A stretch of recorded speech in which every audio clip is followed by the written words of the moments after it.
satu ingin mempresentasikan tentang ergonomi. Sebelumnya perkenalkan dulu. Saya Adrian Roger Putra. Saya Mulya Putih. Saya Lafkaren Sabda. Saya Dewi Haki. Dan saya Takiuddin Dimsyaki.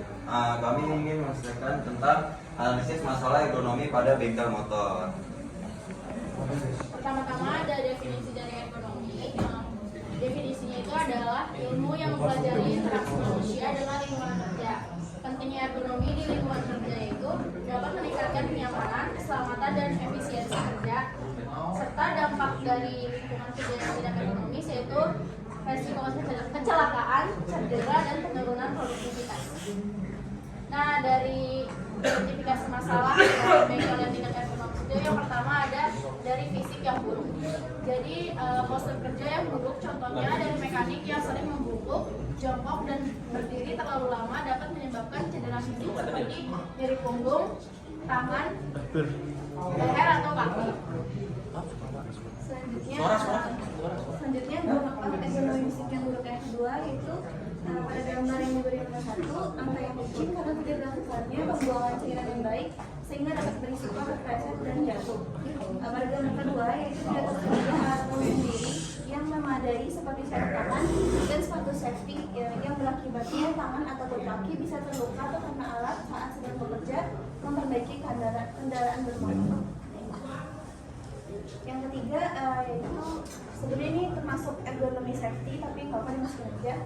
Area bengkel tidak memiliki pengawasan terhadap anak kecil sehingga berisiko menimbulkan kecelakaan seperti tertimpa alat atau menyentuh mesin yang sedang beroperasi saat kebalikan motor.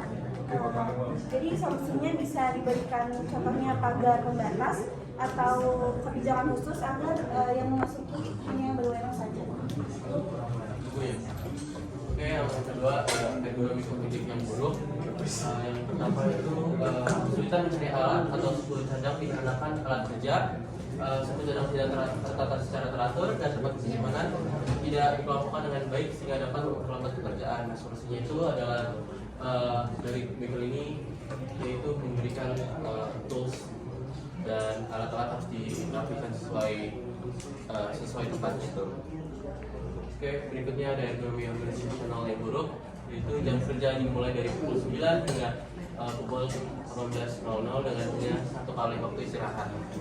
Dengan jadwal kerja yang cukup panjang dan minimnya waktu istirahat, pekerja dapat mengalami kelelahan terutama saat bengkel sedang ramai. Kondisi ini berpotensi menurunkan tingkat konsentrasi dan fokus dalam bekerja, yang pada akhirnya dapat meningkatkan resiko kesalahan dalam proses perbaikan kendaraan. Nah, solusinya itu adalah karena bengkel kami orang Islam semua, jadi saran kami setiap azan atau setiap mau sholat harus istirahat dulu. Oke, next. Selanjutnya soal ketiga, material handling merupakan kegiatan tidak produktif yang diupayakan untuk dihilangkan dalam proses perancangan pabrik. Benar demikian? Benar, karena material handling merupakan kegiatan yang dapat dianggap tidak produktif dalam proses perancangan pabrik. Material handling merujuk pada proses pemindahan, penyimpanan, dan pengambilan bahan atau barang di dalam pabrik atau fasilitas produksi. Meskipun kegiatan ini diperlukan untuk kelancaran operasional, namun seringkali dianggap sebagai pemborosan waktu dan sumber daya. Maka dari itu, material handling sebaiknya dihilangkan dalam proses perancangan pabrik. Next. Yang soal keempat, dalam memilih di antara manusia atau mesin sebagai komponen sistem produksi, kelebihan atau keterbatasan apakah yang dijumpai dari mesin tersebut? Dari hasil analisis kami, dalam memilih antara manusia atau mesin sebagai komponen dalam sistem produksi, ada beberapa kelebihan dan keterbatasan yang perlu dipertimbangkan untuk sistem produksi. Yang pertama, manusia sebagai komponen sistem produksi. Kelebihannya yang pertama fleksibel dan kreativitas. Manusia dapat beradaptasi dalam perubahan atau masalah yang tak terduga di jalur produksi. Mereka dapat berpikir kreatif untuk menyelesaikan masalah dan mengatasi kendala yang mungkin terjadi. Yang kedua, kemampuan untuk tugas kompleks. Beberapa tugas yang memerlukan teknis atau pemikiran analitis lebih mudah dilakukan oleh manusia, terutama dalam pekerjaan yang kompleks dan memerlukan pengambilan keputusan atau keahlian khusus. Nah, ini keterbatasan pada manusia, yaitu keterbatasan fisik dan kelelahan. Nah, manusia memiliki batasan fisik dan mental. Jadi kelelahan dapat mempengaruhi kualitas dan intensitas pekerjaan. Jadi kalau manusia lelah ini dia kerjanya nggak maksimal. Terus kedua, kesalahan tugas monoton dan repetitif seringkali meningkatkan kemungkinan kesalahan manusia karena faktor konsentrasi yang menurun. Nah, tadi kan udah membahas soal manusia ya untuk bekerja. Nah, sekarang kita membahas mesin. Mesin sebagai komponen sistem produksi. Nah, kelebihan mesin ini adalah kecepatan dan efisiensi. Jadi mesin dapat bekerja secara terus-menerus dengan kecepatan yang konsisten dan tanpa kelelahan. Nah, itu perbedaan. Nah, kalau manusia bisa lelah, kalau mesin dapat bertahan lama konsisten. Nah, terus ini yang kedua itu akurasi dan konsistensi. Mesin dapat diprogram untuk melakukan pekerjaan dengan tingkat ketelitian yang sangat tinggi. Jadi menghasilkan kualitas produk yang lebih konsisten. Nah, ini keterbatasan pada mesin, keterbatasan mesin untuk produksi.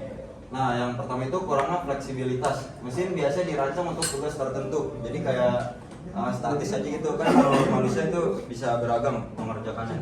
Nah, terus yang kedua keterbatasan dalam tugas yang memerlukan kreativitas. Nah, mesin ini tidak mempunyai kreativitas. Itu dia harus diprogram. Beda dengan manusia. Manusia itu mempunyai kreativitas. Nah, ini kesimpulannya yaitu beberapa yang tiga aspek tersebut yaitu ergonomi fisik, ergonomi kognitif, dan ergonomi organisasional. Lingkungan kerja akan menjadi lebih aman, nyaman, dan efektif, yang pada akhirnya meningkatkan produktivitas serta kesejahteraan pekerja. Ergonomi yang baik tidak hanya berfokus pada kesehatan fisik, namun juga pada keseimbangan mental dan efisiensi kerja secara keseluruhan. sekian dari kami. Mohon maaf bila ada salah kata. Ya, kami akhiri. Assalamualaikum Warahmatullahi wabarakatuh. Waalaikumsalam.